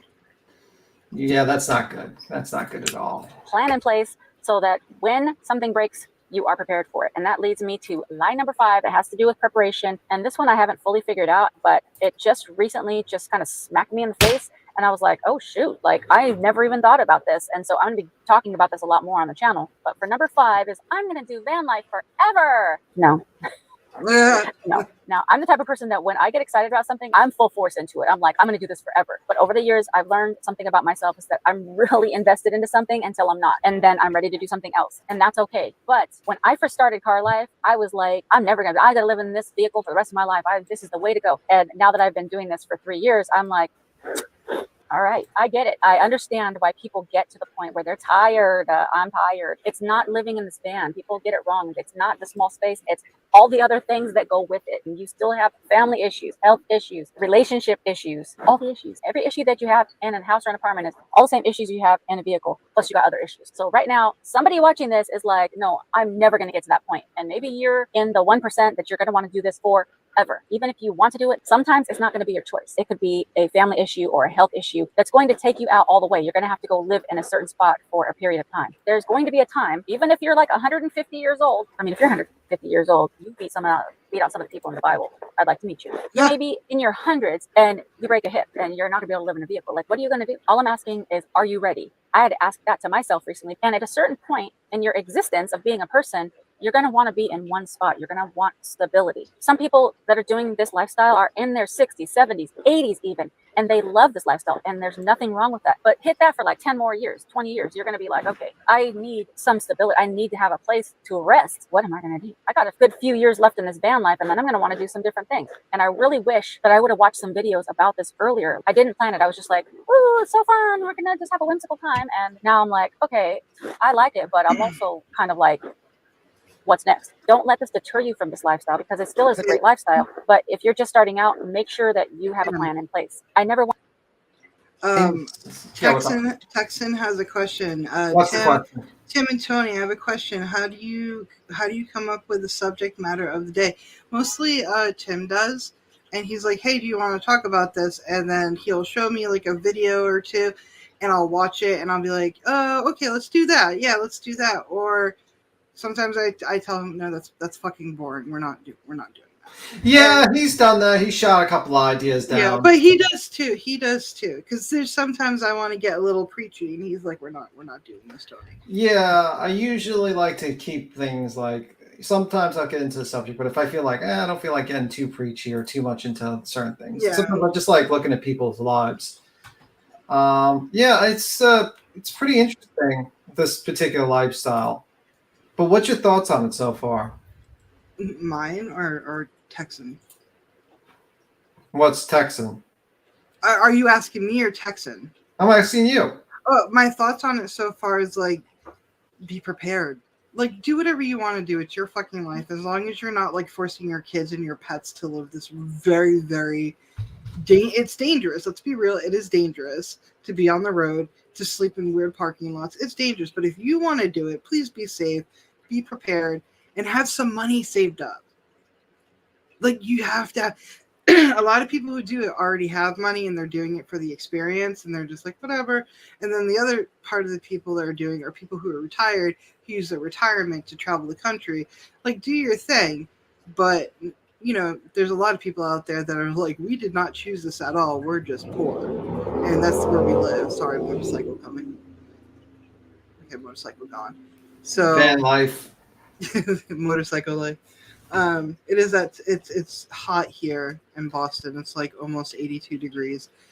And so, of course, all the bikers are out going to Dunkin' Donuts. If you're going to do it, drive a truck for a living, getting paid. Yeah, see, that's the thing too. Like truckers, I've seen the side of truckers who they actually own their own truck, and they do a lot of deliveries and stuff, and they've customized their bunk to be fully functional. It has like everything but a toilet. And I'm like, okay, that's cool because you're doing it for your job. You're going everywhere across the country. That's cool. But like a van life like this, like, you know, be prepared. Be safe. Yeah, no matter what you do, be safe. And on a side note, I wanted to tell what people what I bet by Chef Rush. This is Chef Rush. Mm-hmm. This is like he does like short cooking things. He does a lot of TikTok. Yeah. He used to be. What happened is he was he's a retired. So like he's a vet. Mm-hmm. He also was a chef like for the White House. He cooked for the White House for Barack Obama, and he's like a world. He's like a good chef, but he got like a little controversy in the bodybuilding community 2 years ago because he basically put out his whole day, and he only like slept for 3 hours. He was saying he was eating 10,000 calories a day, and he was doing 2,222 push-ups. And he said the reason why he did 2,222 push-ups is because I think the suicide rate for veterans or something. Yeah. So he got really pissed off, and people were calling him out on that. And he started saying some interesting comments. But I liked when he was just cooking and he just does these things. But this is like an example of some of the cooks. So he has like this pretend persona that he acts like a real tough Marine sergeant, but he's that guy. Seems like a nice guy, but anyway. Crab. No, this is a crab. It's alive. Let me fix it. Done.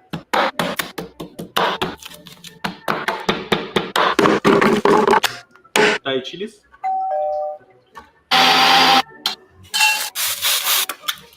Stock, shrimp, crab. Remove. Life hack.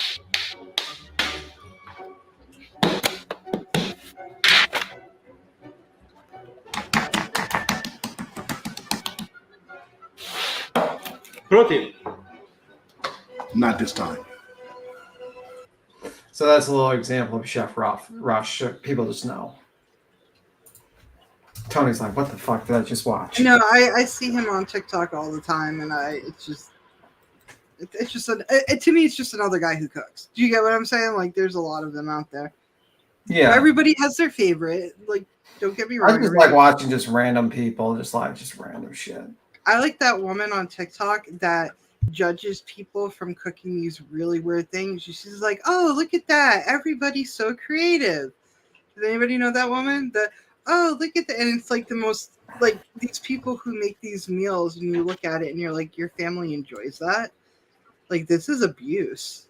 Like, it's horrible. And she commentates on it, and it's so hilarious. So, yeah, we all have our favorites. Let me see. All right, so we're going to go into the next part. I just wanted to show that's a brief interim. The last part, which is the true cost of van life. And this is a woman.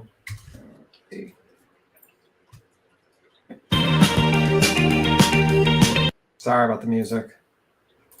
Converting and living in cargo vans like this one is around the affordability. You often hear that van life is like a millennial alternative to homeownership, and while homeownership has become increasingly inaccessible even to people that are earning what would have previously been thought of as competitive wages, I'm not so sure that van life really is the cheaper alternative that a lot of people think it is. Is van life really as cheap as everybody makes it out to be? Because I feel like nobody is really talking about it. In today's video, we're going to talk about the true cost of van life. People online. I like the song in the beginning, to be honest with you, but just a side note. And particularly people in the van life community and people who are reporting on the van life community love to focus on the idea that living in a van or converting a utility van into a camper like this is some hack to a more affordable lifestyle. But the truth is, van life in the way that you often see it on YouTube is actually kind of expensive. And I would argue it's an oversight for so many of us to be treating this like some alternative, inexpensive lifestyle when in reality, it is something that is a privilege and kind of inaccessible to a lot of people who are actually looking for more affordable alternative lifestyles. Before we get into the politics of van life, how expensive it really is, and how I think that's sometimes misrepresented online, I want to start this video off with a major caveat, which is it possible to do van life in an affordable way? Yes. You can buy really, really cheap vehicles that have 1 foot in the grave, basically, or I guess like 1 wheel in the junkyard, that have like 1,000,000 miles on them and break down every 2 seconds. And you can put a super DIY, complete basic renovation in it that, doesn't include a complex electrical system or maybe running water. And yeah, you can make that work. You can do van life like that. I see more and more TikToks of people that convert the back of their Jeeps or their minivans. And yeah, you can definitely go on great camping trips in a vehicle like that. So yes, I know there'll probably be people in the comments or people that refute this video that say there are ways to do van life cheap. You just haven't done it that way. And that is true. There are ways to do van life on the cheap. All I'm saying is most of the stuff that you see on YouTube that gets really popular is not necessarily van life on the cheap, even though I think people like to represent it that way. Most of the conversions that we all see our favorite YouTubers travel the world in are actually tens of thousands of dollars, if not like 6 figures worth of a vehicle and all the component parts that go into the conversion. And I think too many people. Did you just say 6 figures? There's people who literally go out there with their vans, but they never represent themselves as being like, oh, I'm forced to do this or I'm doing this to save money. They're doing it just to jump on a fad. Oh, okay. People are having that kind of van and then selling it as some kind of like affordable alternate lifestyle thing and not really being honest about how expensive it really is. And part of this, I think, is a lot of people in the van life world that really like to kind of put on the style of being a broke millennial, being a sort of hippie, vagabond type character that doesn't have a lot of money, but in reality, like their van costs, $50,000 or whatever. Basically what I'm saying. Yeah, I mean, I noticed that like a lot of the people who do the van life that we watch are they look very well groomed. They have nice clothes. They're eating well. They have a nice, like very nice little, and the one lady that's actually saying how terrible there's problems with van life has a normal van in there.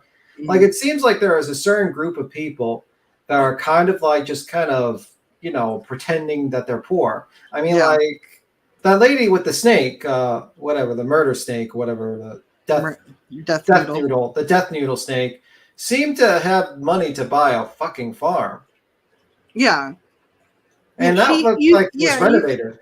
You can, like, it's common sense. If you look at a van and you see it all docked up and they're like, yeah, I just started living in this van a couple months ago. You're like, oh, then you have money. You have money. But if you see somebody who's been living in their van, like that guy that we saw in the video, the dating video, like, he's like, I've been living here 3 years. That probably took him 3 years to make. And it's not as fancy as the woman's van, which had like LED lights everywhere. Yeah, Pecan says, this is a drive-by liking, hoping you all have a great day. Thank you, Pecan. Oh, thank you, Pecan. You be safe. High Voices, and Texas says, yes, it is. It cost a ton to do it. I tried it for a while. As traveling, got to know where I don't know, sometimes this new heart feature, how do you get rid of the stupid heart feature on the bottom of your chat? Just blocks me from seeing part of the thing where the good truck stops are or the KOA camps. No, there's like this new feature on the bottom of my chat with like a little heart emoji and stuff like that. And I don't know how to disable that.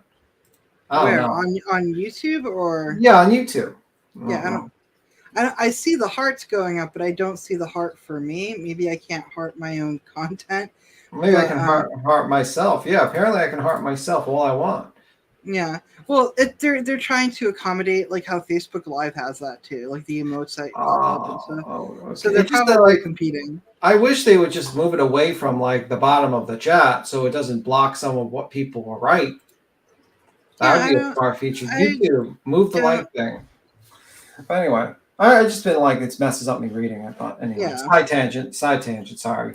Saying is, I think it's of questionable ethics to lean into the affordable branding of van life if that's not actually what you're doing, because it creates sort of unrealistic expectations for people. And I actually think this brings us into a bigger question around the ethics of van life and conversations people aren't having often enough, which is van life kind of just gentrified homelessness? Recreation and leisure are things that have always been associated. That's an interesting way to put it. I think that's gentrified homelessness. I mean, there's nothing glamorous. I'm telling y'all.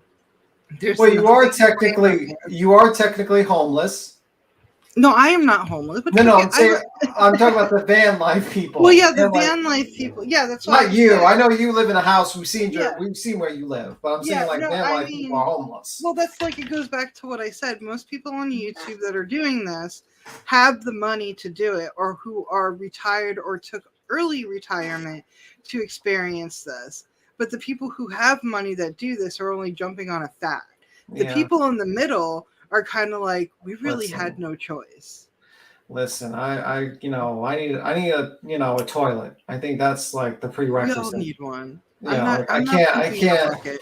Yeah, I can't go to a bucket, guys. With the middle or upper middle class. And for a lot of people, that is what van life is. Like, nobody would think about having a camper trailer or an RV and think, oh yeah, that's an affordable lifestyle. Like, no, that's an expense that you incur in order to do something fun, if you've got the extra money to do it. And I think that's kind of more so what van life is for some people. That's what it is for me. And I can just tell when I see other people with vans that that's kind of got to be the case for them too. I just kind of think that some of the problem comes when people in sort of the van life world blur the line between living in a vehicle out of necessity versus living in a vehicle out of choice, because that's the lifestyle that you want, including travel, outdoorsy stuff, whatever, and understanding like that's a choice that you're making over, say, living in an apartment or whatever, but you're not doing it because you absolutely have to. Especially when I think, we've all kind of heard the jokes about how like, oh, living in a van used to be considered this way and now people think it's cool or whatever. And so I think that it would be kind of irresponsible not to acknowledge the background of some of these dynamics. Like, up until very recently, living in a van was directly associated with poverty and insecure housing situations. And I know that a lot of young people will talk about how difficult it is to find affordable housing and how difficult it is to break into the housing market. And I definitely think that's true. I'm not saying that's not true, but there's definitely a difference between being a young person with a full-time job that unfortunately that income just doesn't line up with housing costs because the housing market is just completely unruly. That situation is different from being somebody that actually is living in poverty. Honestly, really the ugliest manifestations of this are when people who are in the van life world themselves are perpetuating these kind of negative notions about folks who are experiencing homelessness. Like, I've seen in some videos, people complain about, sketchy areas to park or not wanting to be mistaken for homeless. Like, these are the kind of discussions that sometimes come up with honestly privileged white van lifers, and I don't think they realize how that's not a good look, because it's sort of like you're taking this aesthetic of poverty on when it's convenient for you and when you can sell your dream of affordable van life on YouTube, but then when the real life consequences come in of being like mistaken for being homeless, then all of a sudden it's not so cool anymore. This is at best ironic and at worst harmful, because these people are essentially adopting the aesthetic of poverty without actually having to experience it and kind of broadcasting that to all sorts of people, which leads to, I think, a lack of empathy for people who are actually in insecure housing situations. So does this mean that participating in van life itself is problematic? Should I not be doing this at all? I do think there are more positive ways to approach this, which kind of leads me to my conclusion, which is what I would call the new realistic version of van life. Title pending. There's probably a better way to describe this. Like anything online, being more sensational is going to get you more views. So if you can post a video of a beautiful van conversion and say, cheap, do it yourself, anyone can have this van conversion, took me 24 hours, obviously you're going to get more views than if I would post my van conversion saying, I saved up for a year to do this van conversion that took me 8 months and it's still not perfect. And so I think this kind of leads people to like overstating the budget side of their van conversion rather than being a little bit more realistic about the investment that it actually requires to have these beautiful Sprinter vans. So I would suggest that to Yeah, that would be realistic. Stop trying to fake it till you make it and try to sell like a bullshit lifestyle. Yeah, I'm not down to change my whole entire life for your entertainment. So I'm going to live in my house where I can shit in my toilet. So that is my take on it. But again, if you're doing, but the other part of me, I'm speaking for me there, but for the other part of me also goes, okay, you don't want to shit in your toilet and you want to live in a van, then okay, do your thing. As long as you're not hurting anybody or forcing your kids to do it. You know what I mean? Like, whatever, go with God, be happy. Go with God. like at the end of the day, it's kind of like, oh, we don't care. We have toilets, so we're good. Oh my God. approach the culture of van life a little bit more ethically. I think that it's just important for those of us participating in it to acknowledge the privilege that comes with being able to save up enough money to buy a vehicle like this, do the conversion, have remote work that allows you to live in flexible locations, have a passport that allows you to travel to different places, and also acknowledge that, you know, there's a lot of people that probably would not feel safe parking in a parking lot overnight to sleep, because if the police come knocking telling you that you can't be parked there, for some people that poses a very, very real threat of violence. Basically, being wealthy, white, and able-bodied is part of what unlocks this affordable, accessible lifestyle for you. And I think a lot of people don't acknowledge that. I get the vibe of wanting to say everyone can do it, to be encouraging and to help people follow their dreams and to not. What'd you say, man? I said I'm glad she said it, because if I said it, you would have told me to shut up. Yeah, well, it's her video, so not all opinions are agreed upon by the videos. I'm just saying. Just saying. But I will say that if you were in certain neighborhoods in the car and you know, with a certain skin tone and you're in a parking lot, you might be treated differently than you were being white. Just saying, it's a possibility. Yeah. Unfortunately, in certain areas in this world. Discount people for what they want to do, but I also think that anyone can do it mindset can be a little bit toxic, because it allows the person saying it to not acknowledge how much help they had or how much privilege they had in order to be able to do what they're doing. So that's kind of like two sides of the same coin. It's like, is this encouraging, or is this allowing you to not acknowledge your privilege? I just think in general, the van life community needs to have more compassion for folks who are in insecure housing situations, more sensitivity for all kinds of different social issues that intersect with travel and recreation and like living spaces and like finances as well. And you know what? I think that there are already some creators out there that are doing a really good job of this. In particular, I love to follow Court and Nate on Instagram. I would really recommend checking them out. Something that I love about their content is when they post a photo in a new place, they'll include an acknowledgement of whose land they're on. So they'll mention the indigenous folks whose traditional territory it is. I know that they're frequently donating to causes that they care about, including homelessness. And they're really passionate about sharing other people in the van life community to give you a more diverse look at how different people do this lifestyle. So the point of this video is not to make any bold call outs or try to cancel anyone or anything like that. I actually just wanted to kind of bring this up as a talking point, because I feel like I don't see a lot of people talking about van life and how it intersects with some of these social issues, particularly class. And just because it has this reputation of being such a cheap, affordable lifestyle, and I think that it's maybe not always as accessible as people say that it is. And by the way, when I talk about what the van life community needs to do, I'm including myself. I know I'm not perfect. These are things that I want to continue becoming more aware of and speaking about more often. Finally, if you are interested in van life, I do have a van life vlog channel that. And her channel is Katie. This one here, I'll put the in link. I like her though. She basically tells it like she doesn't sugarcoat it. She does, and the other lady too. She doesn't sugarcoat it. Tim just say you would not want to spend the night in the hood or the ghetto. Hey, I'm telling you this right now. I live in the hood and the ghetto. I'm going to tell you this right now. I don't live in a van, and it's not as dangerous as y'all make it seem it be.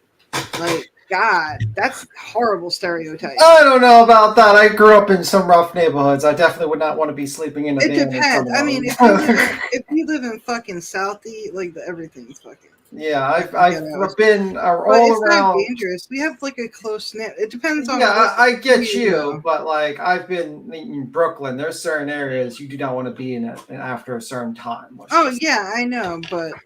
I mean, or the Bronx. Hoods, not all hoods are like that though. Or the Bronx, man. Like, you gotta be careful. Certain parts in the Bronx, it's like, holy fuck. I'm like, let me get out of here before it's like 7 o'clock. Or it could be the safest place too, to tell you the truth. There's some there are some places, not all ghetto. I'm saying not all ghettos are bad. Yeah. Well, anywho. It's been interesting. What's your final thoughts on this? I thought it was a pretty interesting subject to get into. I mean, it was fun to get a perspective on it. I mean, it's not something I would do. It's not something I would encourage somebody to do. It would be definitely something somebody would have to literally have the funds to do it and be inspired to do it. Yeah, I would rather, if I was going to travel the world, would be in a hotel. To go to a location and to go to a nice hotel and eat at a nice restaurant. And then go back to the hotel to sleep in, and then go. Bougie. Yeah, that's just. I think most people would want to have a bed to sleep in. Well, no, yeah, but there are people out there that they're like, I'm fine with a mattress in a van. Yeah, there's people like that, and that's not me. But anyway, no, it's not for everybody. Hey, live your life. But I thought it was interesting. You got a perspective, like, it could be a fun and like have a lot of fun with it. But I think like a lot of times the situation is that it's sold on social media as this easy thing to do. But what happens if your car breaks down and now you have no place to live and you got to go to a hotel? Or what happens if like you might get some sketchy people that come near you? You know what I mean? Like I think social media sells like just like how they sell a insane version of how people should look. You know, like how they make people look like prettier than they should, not like naturally look. Hey, The same living thing is with, dangerous. Living is dangerous in a whole. Doesn't no, matter if you no, live in a van. but I'm trying to say like social media kind of sells this kind of lifestyle that doesn't Yeah. exist. Yeah. You know what I Not mean? unless you have the money. Yeah. If you have the money to get all the necessities to be put into the van and stuff like that, and you're doing this for an experience, then be truthful about it. But Be it like, does look like yeah. a very interesting, like definitely an experience for people. So it's interesting. Yeah. Anyway, anything you guys want to talk? You good? I'm Tony? good. I'm good to go. Well, anyway, guys, thank you for watching and rewatching. We like to just jump into random shit sometimes, and it's just one of those nights of being random. Anyway, you guys have a good one.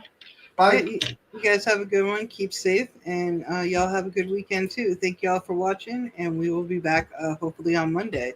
Again, keep safe out there, y'all. And wait, real quick.